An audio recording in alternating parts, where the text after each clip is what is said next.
ओम गणपतये नमः। वक्रतुंड महाकाय सूर्यकोटि समप्रभ निर्विघ्नं कुरु मे देव सर्वकार्येषु सर्वदा। गुरुर्ब्रह्मा गुरुर्विष्णु गुरुदेव महेश्वरः गुरु साक्षात् परब्रह्म तस्मै श्री गुरुवे नमः। श्री शिव महापुराण विद्येश्वर संहिता अथ त्रयोदशोऽध्यायः। सदाचार, शौचाचार, स्नान, भस्मधारण, संध्यावंदन, प्रणव जप, गायत्री जप, दान, न्यायतः धनोपार्जन तथा अग्निहोत्र आदि की विधि एवं उसकी महिमा का वर्णन। ऋषिः ऊचु सदाचारं श्रावयासु येन लोकाञ्जयेद बुधः धर्मा धर्ममयान् ब्रूहि स्वर्गनारकदांस्तथा।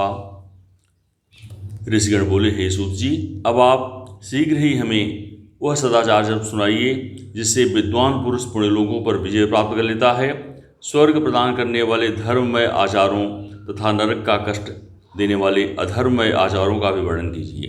श्रोतुवाच सदाचार युतो विद्वान ब्राह्मणो नामतः वेदचार युतो विप्रो हेतैरेक वादुनिजः अल्पाचारो अल्पवेदस्य क्षत्रियो राजसेवकः किंचिदाचारवान्येष कृषिवाणिज्यकृत तथा।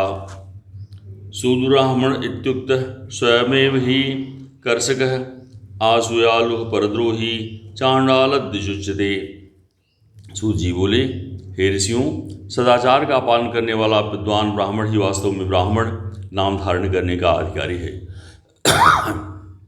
जो केवल वेदोक्त आचार का पालन करने वाला है उस ब्राह्मण की विप्र संज्ञा होती है। सदाचार, वेदाचार तथा विद्या, इनमें से एक एक गुण से ही युक्त होने पर उसे द्विज कहते हैं, जिसमें स्वल्प मात्रा में ही आचार का पालन देखा जाता है। जिसने वेद अध्ययन भी बहुत कम किया है तथा जो राजा का सेवक है उसे क्षत्रिय ब्राह्मण कहते हैं। जो ब्राह्मण कृषि तथा वाणिज्य कर्म करने वाला है और कुछ कुछ ब्राह्मणोचित आचार का भी पालन करता है वह वैश्य ब्राह्मण है। तथा जो स्वयं ही खेत जोतता है उसे शूद्र ब्राह्मण कहा गया है। जो दूसरों के दोष देखने वाला और परद्रोही है उसे चांडाल द्विज कहते हैं। पृथ्वी पालको राजा इतरे क्षत्रियामता धान्यादिक्रय वान्यश इतरो वणिकुज्यते ब्रह्म क्षत्रिय वैश्यानां सुसुसः शूद्र उच्यते कर्षको वृषलोगेय इतरे चैव दस्यवः। इस तरह क्षत्रियों में भी जो पृथ्वी का पालन करता है वह राजा है। दूसरे लोग राजत्वहीन क्षत्रिय माने गए हैं। वैश्यों में जो धान्य आदि वस्तुओं का क्रय करता है वह वैश्य है। दूसरों की वणिक कहते हैं। जो ब्राह्मणों, क्षत्रियों तथा वैश्यों की सेवा में लगा रहता है वह शूद्र कहलाता है। जो शूद्र हल जोतने का करता है उसे वृषल समझना चाहिए। शेष शूद्र दस्यु कहलाते हैं। सर्वे हृषुः प्राङ्मुखस्य चिन्तयेद् देवपूर्वकान् धर्मानर्थांस्य तक्लेशानायं च व्ययमेव च। इन सभी वर्णों के मनुष्यों को चाहिए कि वे उषा काल में उठकर पूर्वाभिमुख हो सबसे पहले देवताओं का, फिर धर्म का, फिर पुनः अर्थ का, तदनंतर उसकी प्राप्ति के लिए उठाए जाने वाले क्लेशों का तथा आय और व्यय का भी चिंतन करें। आयुर्देशस्य मरणं पापं भाग्यं तथैव च व्याधि पुष्टि तथा शक्ति प्रातरुत्थाद निक्फलम। प्रातःकाल उठकर पूर्व अग्निकोण को दक्षिण आदि 8 दिशाओं की ओर मुख करके बैठने पर क्रमशः आयु, देश, मरण, पाप, भाग्य, व्याधि, पुष्टि और शक्ति प्राप्त होती है। निशांत्य या उमेशा गेया धर्मार्थ संदृच्यते तत्काले तो समुत्थाय विणमूत्रे वृषदेवजः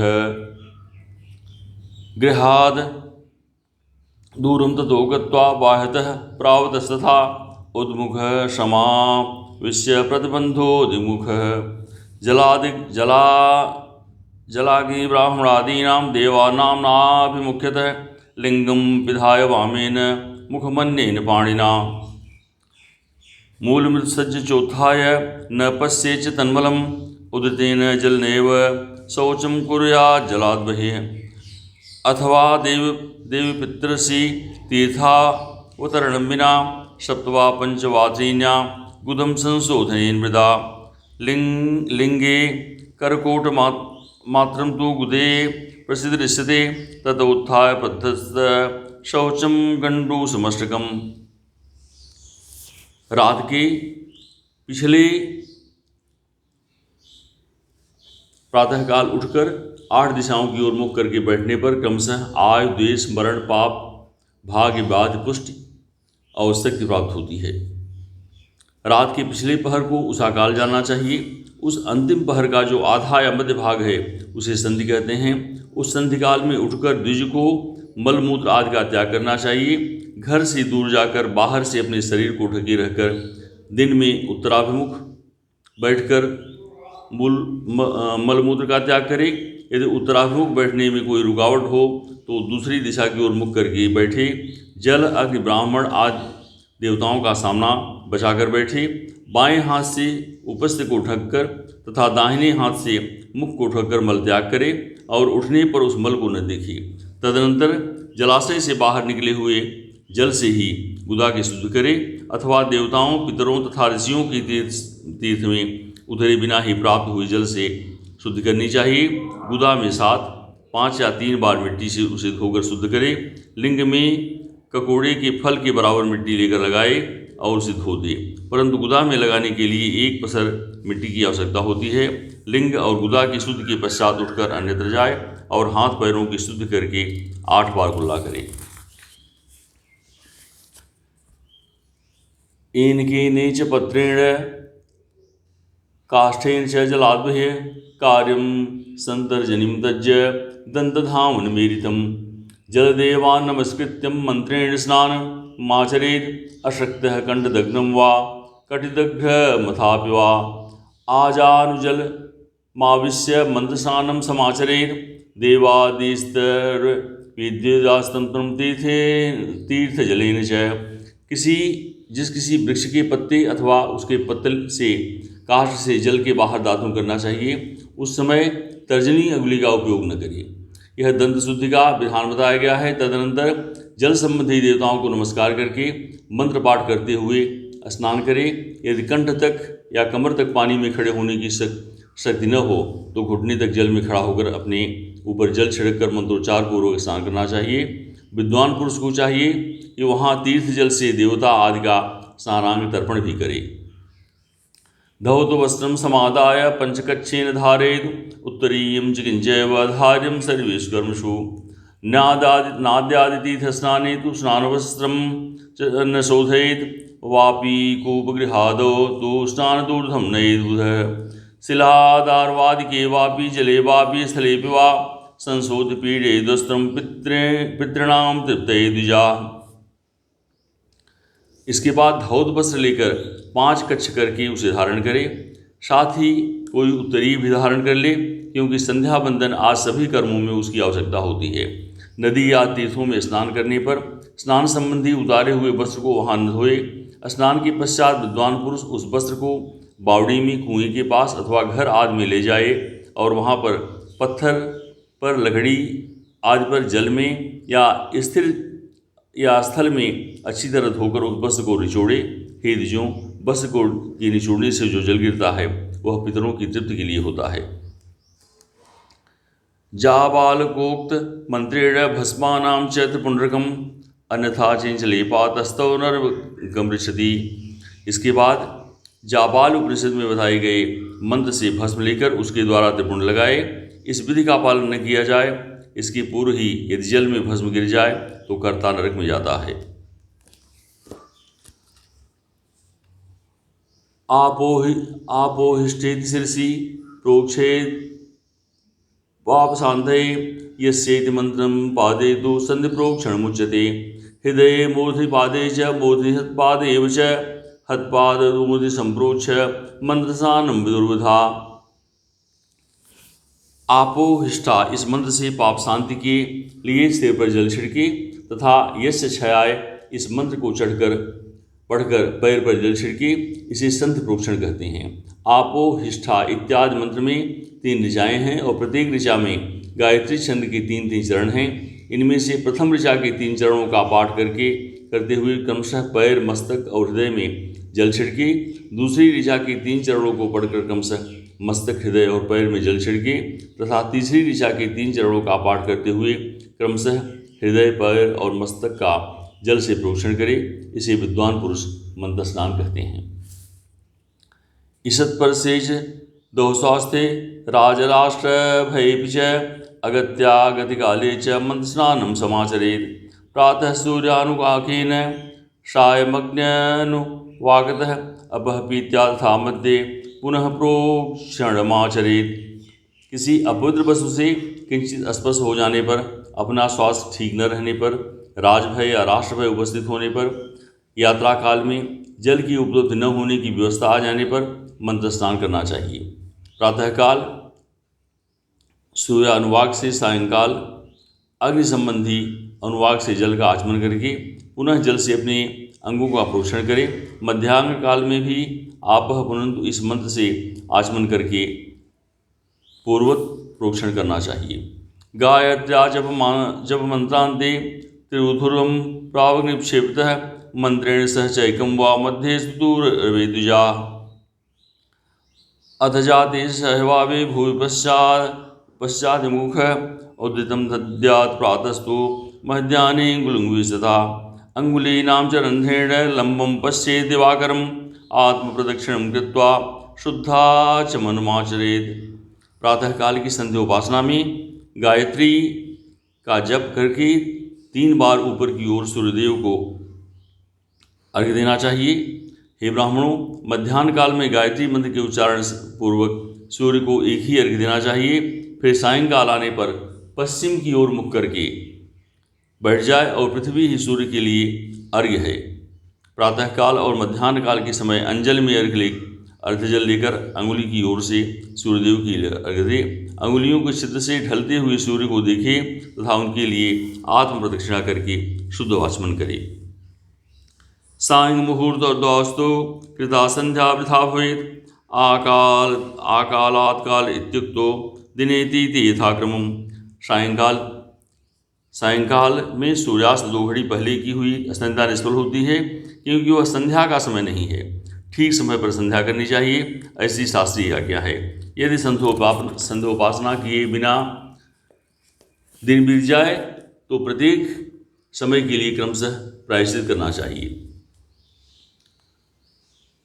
दिवादीदीज गायत्री सतम नित्यं क्रमा जपेत् आलसाहात् परातीतं गायत्री लक्ष्यमभ्यसेत्। प्रत्येक बीते हुए संध्याकाल के लिए कृत्य नियम के अतिरिक्त 100 गायत्री मंत्र का अधिक जप करे। यदि नित्य कर्म के लुप्त हुए 10 दिन से अधिक बीत जाए तो उसके प्रायश्चित में 1 लाख गायत्री का जप करना चाहिए। मासातीते तु नित्ये ही पुनश्चोपनयं चरेत्। जप करना चाहिए। यदि 1 मास तक नित्य कर्म छूट जाए तो पुनः अपना उपनयन संस्कार कराए।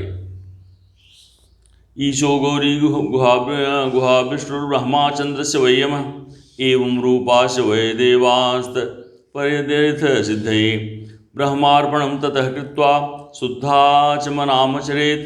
तीर्थदक्षिणतः शस्त्रे मठे मंत्रालये बुधः तत्र देवालये वापि गृहे वा नेतस्थले सर्वान् देवान् नमस्कृत्यं स्थिरबुद्धिस्थिरासनः प्रणवं पूर्वमभ्यस्य गायत्रीमभ्यसेततः जीव ब्रह्मैक्यविषयं बुद्ध्वा प्रणवमभ्यस्यते त्रैलोक्यसृष्टिकर्तारं स्थितिकर्तारमुच्यते। अर्थ सिद्धि के लिए ईश, गौरी, कार्तिकेय, विष्णु, ब्रह्मा, चंद्रमा और यम तथा ऐसे ही अन्य देवताओं का भी शुद्ध जल से तर्पण करें।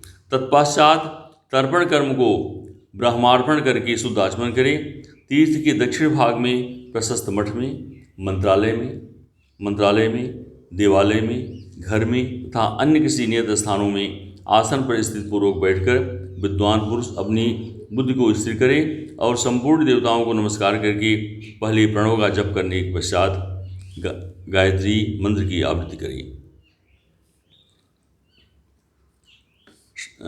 जीव ब्रह्मैक्य विषयं बुद्ध्या प्रणभ्यमिषत त्रैलोक्य सृष्टिकर्तारं स्थितिकर्तारम् उच्यत संहर्तारं तथा रुद्रं स्वप्रकाशमुपास्महे ज्ञानकर्मेन्द्रियाणा च मनोवृत्तिधिः तथा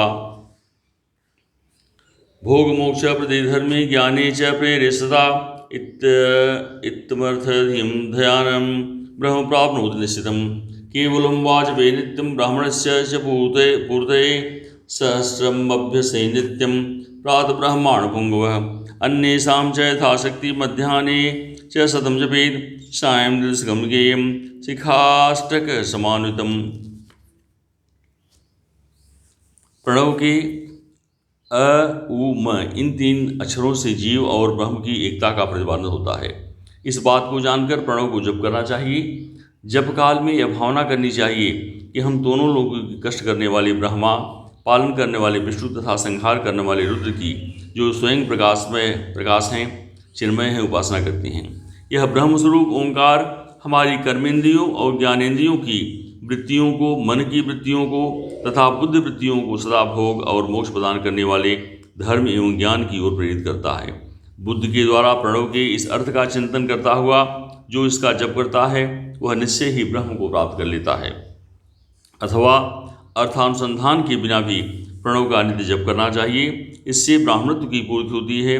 ब्राह्मणत्व की पूर्ति के लिए शेष ब्राह्मण को प्रतिदिन प्रातःकाल 1 सहस्र गायत्री मंत्र का जप करना चाहिए। मध्याह्न काल में 100 बार, सायंकाल में 28 बार जप की विधि है। अन्य वर्ण के लोगों को अर्थात क्षत्रिय और वैश्य को 3 संध्याओं के समय यथासाध्य गायत्री जप करना चाहिए। मूलाधारम समारंभ द्वादशांस्तथा विद्येश ब्रह्म विष्णुवीश जीवात्म परमेश्वरान् ब्रह्मबुद्ध्याय तदैक्यं च सोहं भावनया जपेत् तानेव ब्रह्मरन्ध्रादौ कायात् ब्रह्मोच भाव भवेत्। महत्तत्त्वं स्वारम्भं शरीरं तु सहस्रकम् एकैकस्माज्जपादिक्रम्य शनैः शनैः परस्मन्यो जय जीव जपतत्वात् उद्भक्ते सद्विदशकं देहं शिखाष्टकसमान्वितम्। शरीर के भीतर मूलाधार, स्वाधिष्ठान, मणिपूरक, अनाहत, आज्ञा और सहस्रकार इच्छा चक्र हैं। इनमें मूलाधार से लेकर सहस्रार तक क्षेत्रों स्थानों में क्रमशः विद्येश्वर, ब्रह्मा, विष्णु, ईश, जीवात्मा और परमेश्वर स्थित हैं। इन सब में ब्रह्म बुद्धि करके इनकी एकता का निश्चय करे और वह ब्रह्म मैं हूँ ऐसी भावना से युक्त होकर जप करे। उन्हीं विद्येश्वर आदि की ब्रह्मरंध्र आदि में तथा इस शरीर में बाहर भी भावना करे। महत्व से लेकर पंचभूत पर्यंत तत्वों से बना हुआ जो शरीर है, ऐसे सहस्रों शरीरों का एक एक अजपा गायत्री के जप से एक एक क्रम से अतिक्रमण करके जीव को धीरे धीरे परमात्मा से संयुक्त करे। यह जप का तत्व बताया गया है। 100 अथवा 28 मंत्रों के जप से उतने ही शरीरों का अतिक्रमण होता है। इस प्रकार जो मंत्रों का जप है इसी को आदि क्रम से वास्तविक जप जानना चाहिए। मंत्राणाम जप एव जपादिक्रमाद्विदः सहस्रम ब्राह्मणदं विद्या क्षतमेन्द्र प्रदं विदुः इतरत्वार मरणाक्षरदं ब्रह्मयोनिषु जायते दिवाकर मुपस्थाय नित्यमित्थम समाचरेत। 1000 बार किया हुआ जब ब्रह्मलोक प्रदान करने वाला होता है ऐसा जानना चाहिए। 100 बार किया हुआ इंद्र पद की प्राप्त करने वाला माना गया है। ब्राह्मणेतर पुरुष आत्मरक्षा के लिए जो स्वल्पकाल में जप करता है वह ब्राह्मण के कुल में जन्म लेता है। इस प्रकार प्रतिदिन सूर्योपस्थान करके उपयुक्त रूप से जप का अनुष्ठान करना चाहिए। लक्ष्य 12 युक्तस्तु पूर्व ब्राह्मण इति गायत्र्या लक्ष्यहीनं तु वेदकार्येण योजयेत्। आसप्तेस्त नियमं पञ्चात् प्रवाचनं चरेत्। प्रातर्द्वादशसहस्रं प्रवाब्राजी प्रणवं जपेत्। दिने दिने त्वत्क्रान्ते नित्यमेकं क्रमात् जपेत्। मासादौ क्रमशोऽतीते साधलक्ष्य जपेन हि। अतः ऊर्ध्वमतिक्रान्ते पुनः प्रवर्षं प्रमाचरेत्। एवं कृत्वा दोषा नित्यरथ्यारयुर्व्रजते। 12 लाख गायत्री का जप करने वाला पुरुष पूर्ण रूप से ब्राह्मण किया गया है। जिस ब्राह्मण ने 1 लाख गायत्री जप न किया हो उसे वैदिक कार्य में न लगाए। 70 वर्ष की अवस्था तक नियम पालन पूर्वक कार्य करे। इसके बाद गृह त्याग कर संन्यास ले लिए। परिव्राजक या सन्यासी पुरुष नित्य प्रातःकाल 12,000 प्रणव का जप करे। यदि एक दिन नियम का उल्लंघन हो जाए तो दूसरे दिन उसके बदले में उतना मंत्र और अधिक जप करना चाहिए। इस प्रकार जप को चलाने का प्रयत्न करना चाहिए। यदि क्रमशः 1 मास का उल्लंघन का व्यतीत हो जाए तो 1.5 लाख जप करके उसका प्रायश्चित करना चाहिए। इससे अधिक समय तक नियम का उल्लंघन हो जाए तो पुनः नए सिरे से गुरु से नियम ग्रहण करे। ऐसा करने से दोषों की शांति होती है, अन्यथा रौरक नरक में जाना पड़ता है। धर्मार्थयोस्ते यत्नं कुर्यात् कामी च न चेतरः ब्राह्मणो मुक्तिकामः स्यात् ब्रह्मज्ञानं सदा भसेत्। धर्मदर्थोऽर्थतो भोगो भोगाद्वैराग्यसम्भवः धर्माजितार्थभोगेन वैराग्यमुपजायते। जो सकाम भावना से युक्त गृहस्थ ब्राह्मण है उसी को धर्म तथा अर्थ के लिए यत्न करना चाहिए। मुमुक्ष ब्राह्मण को जो सदा ज्ञान का ही अभ्यास करना चाहिए। धर्म से अर्थ की प्राप्ति होती है, अर्थ से भोग सुलभ होता है और उस भोग से वैराग्य की प्राप्ति होती है। धर्मपूर्वक उपार्जित धन से जो भोग प्राप्त होता है उससे एक दिन अवश्य वैराग्य का उदय होता है। धर्म के विपरीत अधर्म से उपार्जित धन के द्वारा जो भोग प्राप्त होता है उससे भोगों की प्रति आसक्ति उत्पन्न होती है। विपरीतार्थ भोगेन राग एव प्रजायते। धर्म से विविधः प्रोक्तो द्रव्यदेहद्वयेन च। द्रव्यमिज्जादि रूपम स्यातीर्थस्नान दैहिकम धर्मेण धनमाप्नोति तमसा दिव्य रूपताम। धर्म 2 प्रकार कहा गया है, द्रव्य के द्वारा संपादित होने वाला और शरीर से किया जाने वाला। द्रव्य धर्म यज्ञ आदि के रूप में और शरीर धर्म तीर्थ स्नान आदि के रूप में पाए जाते हैं। मनुष्य धर्म से ज्ञान पाता है, तपस्या से उसे दिव्य रूप की प्राप्ति होती है। कामनाओं का त्याग करने वाले पुरुष के अंतःकरण की शुद्धि होती है, उस शुद्ध से ज्ञान का उदय होता है, इसमें संशय नहीं है। निष्काम शुद्धिमाप्नोति शुद्ध्याम ज्ञानम न संशय कृतादौ हि तपश्लाघ्यम द्रव्यधर्म कलो युगे। कृते ध्यानांजनासिद्ध्य स्तेत्रायां तपसा तथा द्वापरे यजनाज्ञानम प्रतिमा पूजा कलो। सतयुग में तप को ही प्रशस्त माना गया है, किंतु कलयुग में द्रव्य साध धर्म अच्छा माना गया है। सतयुग में ध्यान से, त्रेता में तपस्या से, द्वापर में यज्ञ करने से ज्ञान की सिद्धि होती है, परंतु कलयुग में प्रतिमा की पूजा से ज्ञान लाभ होता है। यादिशं पुण्य पापम वा तादिशं फलमेव हि द्रव्यदेहांग भेदेन न्यून वृद्धिक्षयादिकम।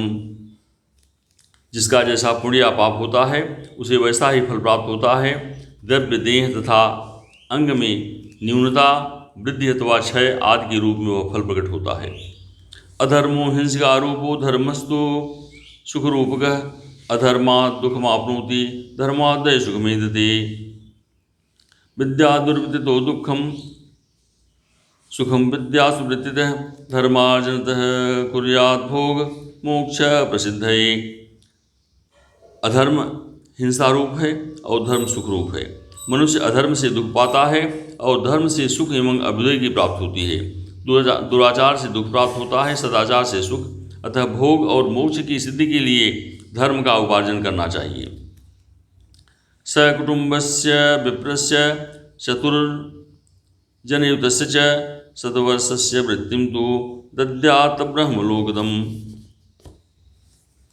चंद्रायण सहस्रम तु ब्रह्मलोक प्रथम विदु सहस्रस्य कुटुम्बस्य प्रतिष्ठां क्षत्रियस्य रेत। इंद्रलोक प्रथम विद्या देवतं ब्रह्मलोकदम् यां देवतां पुरस्कृत्य दानमाचरेत् नरः तत्तलोकमाप्नोति इदं वेद विदो विदुः अर्थहीन सदा कुर्यात् तपस्यामर्जनं तथा। जिसके घर में कम से कम 4 मनुष्य हैं, ऐसे कुटुंबी ब्राह्मण को जो 100 वर्ष के लिए जीविका देता है उसके लिए वह दान ब्रह्मलोक की प्राप्त कराने वाला होता है।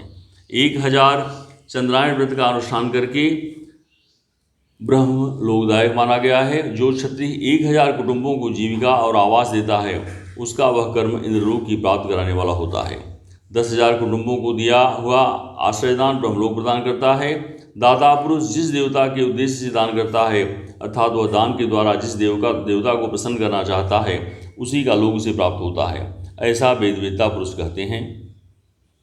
धनहीन पुरुष सदा तपस्या का उपार्जन करे, क्योंकि तपस्या और तीर्थ सेवन से अक्षय सुख पाकर मनुष्य उसका उपभोग करता है। तीर्था च तपसा प्राप्यम सुखमच्युते अर्थार्जनथोपच्ये न्यायतः सुषमाहितः कृतात् प्रतिगृहाच्च याजनाच्च विशुद्धतः अदन्यादनक्लेशे दन्तक्लेशात् ब्राह्मणो धनमर्जयेत् क्षत्रियो बाहुवीरेण कृषको रक्षणात् सुविशः न्यायार्जितस्य वित्तस्य दानस्या सिद्धिदम् समुष्णते ज्ञानसिद्धं मोक्षसिद्धिः सर्वेषां गर्वानुग्रहात् मोक्षात् तत्स्वरूपसिद्धिः स्यात् पारानन्दनं समुष्यते। अतः मैं न्यायतः धन के उपार्जन की विधि बता रहा हूँ। ब्राह्मण को चाहिए कि वह सदा सावधान रहकर विशुद्ध प्रतिग्रह तथा याजन आदि से धन का अर्जन करे। वह इसके लिए कहीं दीनता न दिखाए और न अत्यंत क्लेशदायक कर्म ही करे।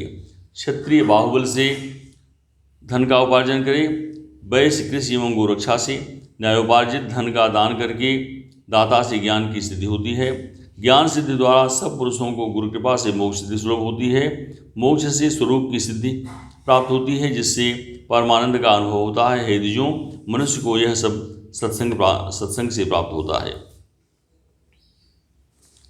सत्संगा सर्वमेतद्वै नराणां जायते द्विजा धन धान्यादिकं सर्वं देवै गृहमोधिना यद्यत्काले वस्तुजातं फलं वा धान्यमेव च तत्सर्वं ब्राह्मणेभ्यो देयं वै हितमिच्छता।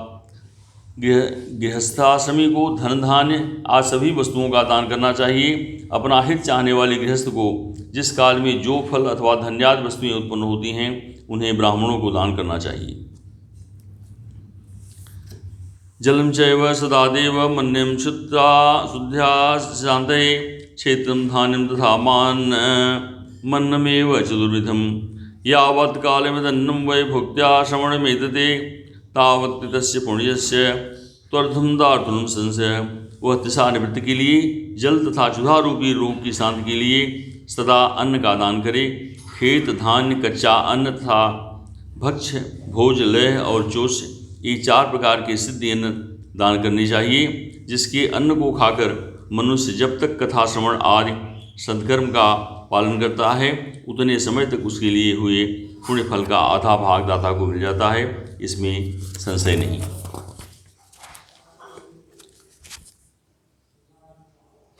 गृहीता हि गृहीतस्य दानद्वय तपसा तथा पाप संशोधनं कुर्यादन्यथा रौरवं व्रजेत् आत्मवृत्तं तथा कुर्यात् धर्मवृत्ताद्भोगतः नित्यनैमित्तिकं काम्यं कर्मं कुर्यात् धर्मतः वित्तस्य वर्धनं कुर्यात् विध्वंसेन हि साधकः हितेन मितबद्धेन भोगं भोगांस्तरेत्। दान देने वाला पुरुष दान में प्राप्त हुई वस्तु का दान तथा तपस्या करके अपने प्रतिग्रह जनित पाप की शुद्धि करे, अन्यथा उसे रौरव नरक में जाना पड़ता है। अपने धन के 3 भाग करे, एक भाग धर्म के लिए, दूसरा भाग वृद्धि के लिए तथा तीसरा भाग अपने उपभोग के लिए। नित्य नैमित्तिक और काम्य ये दोनों प्रकार के कर्म धर्मार्थ रखे हुए धन से करे। साधक को चाहिए कि वह वृद्धि के लिए रखे हुए धन से ऐसा व्यापार करे जिससे उस धन की वृद्धि हो तथा उपयोग के लिए रक्षित धन से हितकारक, परिमित एवं पवित्र भोग भोगे। कृत्सर्जितेन सांसं हि देवं पापस्य शुद्धये शेषेण कुर्यात् धर्मादि अन्यथा रौरवं व्रजेत्। अथवा पाप बुद्धिः स्यास्तक्षयं वा रस्यमेषति वृद्धिवाणिज्यकं देयं खड्सं हि विचक्षणे। खेती से पैदा की हुई धन का 10वांश दान कर दे, इससे पाप की शुद्धि होती है। शेष धन से धर्म वृद्धि एवं उपभोग करे, अन्यथा वह रौरव नरक में पड़ता है अथवा उसकी बुद्धि पाप से परिपूर्ण हो जाती है या खेती ही चौपट हो जाती है। वृद्धि के लिए किए गए व्यापार में प्राप्त हुए धन का 6ठा भाग दान कर दे। शुद्ध प्रतिगृहेदेयं चतुर्थांशं द्विजोत्तमे अकस्माद्द्वितीयेऽर्थ देयमर्धं द्विजोत्तमे। असत्प्रतिगृहे सर्वं दुर्दानं सागरे शिवेत् आहूय दानं कर्तव्यात्मभोगसिद्धये। पुष्टं सर्वं सदादेय मात्म शक्तिरुद्रास्त जन्मांतरे ऋणिः स्वादत्ते पृष्ठवस्तुनि। श्रेष्ठ ब्राह्मणों में दान में प्राप्त हुए शुद्ध पदार्थ का चतुर्थांश दान करे। उन्हें अकस्मात प्राप्त हुए धन का तो आधा भाग दान कर ही देना चाहिए। असत प्रतिग्रह दूसरे दान में प्राप्त संपूर्ण पदार्थों को समुद्र में फेंक देना चाहिए। अपने भोग की समृद्धि के लिए ब्राह्मणों को बुलाकर दान करना चाहिए। किसी के द्वारा याचना करने पर अपनी शक्ति के अनुसार सदैव ही सब कुछ देना चाहिए। यदि मांगे जाने पर वह पदार्थ न दिया जाए तो दूसरे जन्म में वह ऋण चुकाना पड़ता है। परेशां च तथा दोषं न प्रशंसेत् विचक्षणः विद्वेषेण तथा ब्राह्मण श्रुतं दुष्टं च नो वदेत्। विद्वान को चाहिए वह दूसरों के दोषों का वर्णन न करे। हे ब्राह्मण, दोषवश दूसरों के सुने या देखे हुए छिद्र को भी प्रकट न करे। विद्वान पुरुष ऐसी बात न कहे जो समस्त प्राणियों के हृदय में रोष पैदा करने वाली है। न वदे सर्वजंतूनां हृदि रोषकरं मधु संध्यो निग्रह कार्य च कुर्यादैश्वर्यसिद्धये। असक्त सत्त्वे काले च सूर्याग्नि यथाविधि ताण्डूलं धनमाज्यं वा फलं कंद हविस्तथा।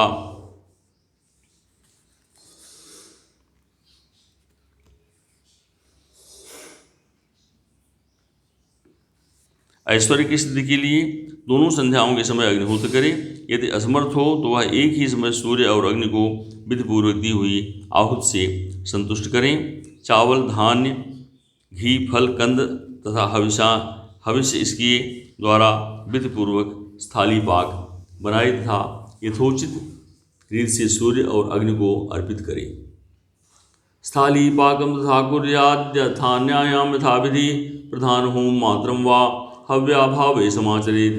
नित्य संधानमित्युक्तं तमजसं विदुर्बुधाः अथवा जप मात्रं वा सूर्यबन्धनमेव च। एवमात्मार्थिनं कुर्य रथार्थी च यथाविधि ब्रह्मज्ञरता नित्यं देवपूजा रतास्तथा। अग्निपूजा परा नित्यं गुरुपूजारतास्तथा। ब्राह्मणानां तृप्तिकराः सर्वे सर्व स्वर्गस्य भागिनः। यदि भविष्य का अभाव हो तो प्रधान होम मात्र करे। सदा सुरक्षित रहने वाली अग्नि को विद्वान पुरुष अजस्य की संज्ञा देते हैं। यदि असमर्थ हो तो संध्या काल में जप मात्र या सूर्य की वंदना मात्र कर ले। आत्मज्ञान की इच्छा वाले तथा धनार्थी पुरुषों को भी इस प्रकार विधिवत उपासना करनी चाहिए जो सदा ब्रह्मयज्ञ में तत्पर रहते हैं, देवताओं की पूजा में लगे रहते हैं, नित्य अग्नि पूजा एवं गुरु पूजा में अनुरक्त होते हैं तथा ब्राह्मणों को तृप्त किया करते हैं। वे सब लोग स्वर्ग के भागी होते हैं। चंद्रशेखर चंद्रशेखर चंद्रशेखर पाहि मां, चंद्रशेखर चंद्रशेखर चंद्रशेखर रक्ष मामि। इति श्री शिव महापुराणे प्रथमायां विद्वेश्वर संहितायां सदाचार वर्णन नाम त्रयोदशोऽध्यायः।